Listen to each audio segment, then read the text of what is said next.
సూర్యాపేట జిల్లా మేలచెరువు మండల కేంద్రంలో వికలాంగుడి హత్య కలకలం రేపింది. ప్రియుడితో కలిసి భర్తను హత్య చేసిన వార్త ఒక్కసారిగా ఊరు మొత్తం హల్చల్ చేసింది. గోపయ్య భార్య వీరమ్మ అత్యంత కిరాతకంగా తన ప్రియుడితో కలిసి మేలచెరువులో వారి సొంత నివాసంలో కొట్టి చంపినట్టుగా తెలిపారు. సూర్యాపేట జిల్లా మేలచెరువు మండల కేంద్రంలో వికలాంగుడి హత్య కలకలం రేపింది.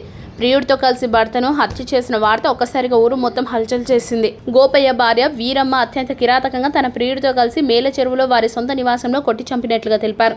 గతంలో కూడా అక్రమ సంబంధం బయటపడడంతో హెచ్చరించడం జరిగింది. ఇద్దరు పిల్లల కోసం తన తమ్ముడిని వీరకుమారి ఏదన్నా పట్టించుకోవద్దని చెప్పి ఎంతో నచ్చజెప్పి ఉంచామని, తరచు కూడా గొడవలు అవుతూ ఉండేవని, సర్ది చెప్పి వెళ్లే వాళ్ళమని, తమతో ఎప్పుడు సన్నిహితంగా ఉండేది కాదని, మొదటి నుంచి కూడా ఆమె క్యారెక్టర్ కొంత అనుమానాస్పదంగానే ఉండేదని అన్నారు. పోలీస్ స్టేషన్లో కూడా వీరకుమారి ప్రియుడుపై ఒకసారి పంచాయతీ పెట్టడంతో 1-2 రోజులు మామూలుగా ఉండి తర్వాత నుండి మళ్ళీ వారిద్దరి మధ్య సన్నిహిత సంబంధాలు కొనసాగించారని తెలిపారు. మృతుడు వీరయ్య వృత్తిరీత్యా రజకుడు. శనివారం రాత్రి ఓ ఫంక్షన్కి వెళ్లి దోర్నపాకు కట్టి ఇంటికి తిరిగి రావడం జరిగింది. పిల్లలకు ఫంక్షన్ నుండి భోజనం తీసుకొచ్చి పెట్టడం జరిగింది. కేసుకు సంబంధించిన పూర్తి వివరాలను తమపై అధికారులకు సమాచారం ఇచ్చామని, నిందితులను త్వరలో రిమాండ్కి పంపుతున్నట్లు తెలిపారు.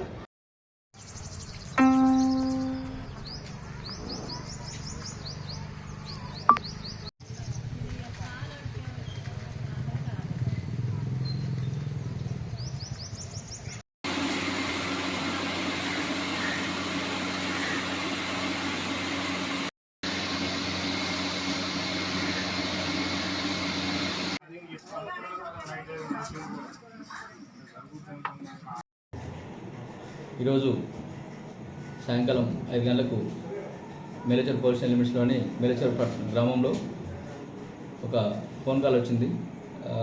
పాత పోలీస్ దగ్గర గల నీలకంఠం వీరగోపయ్య అనే వ్యక్తి చనిపోయి ఉన్నాడని చెప్పి కంప్లీట్ అవగానే ఇమీడియట్గా నేను నా సిబ్బందితో పోయి అక్కడ వెరిఫై చేసినాం.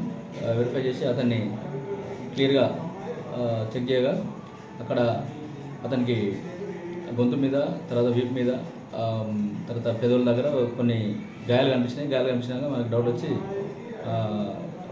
మా లెవెల్లో ఎంక్వైరీ చేసినాం. ఎంక్వైరీ చేసినప్పుడు వాళ్ళ అక్క ఎవరైతే కంప్లైంట్ ఉన్నారో రమణ తర్వాత వాళ్ళతో పాటు మిగతా చెల్లెళ్ళు ఈ చనిపోయిన దాని మీద అనుమానం ఉందని చెప్తే ఇమీడియట్గా వాళ్ళ భార్యను ఎంక్వైరీ చేయడం జరిగింది.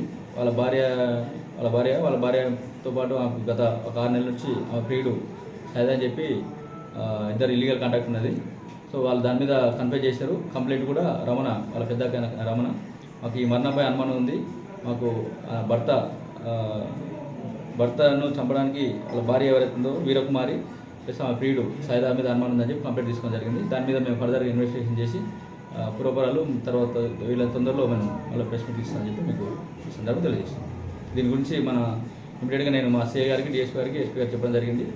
ఈ కేసును పై ఆఫీసర్లు కూడా ఇమీడియట్గా రసపై దాన్ని సీరియస్ తీసుకొని వీళ్ళని తొందరలో వాళ్ళను కేసుకు సంబంధించిన అక్యూజ్లు ఎవరైతే వాళ్ళని పట్టుకొని త్వరలో జైలుకు పంపిస్తామని చెప్పి మీకు తెలియజేస్తాను.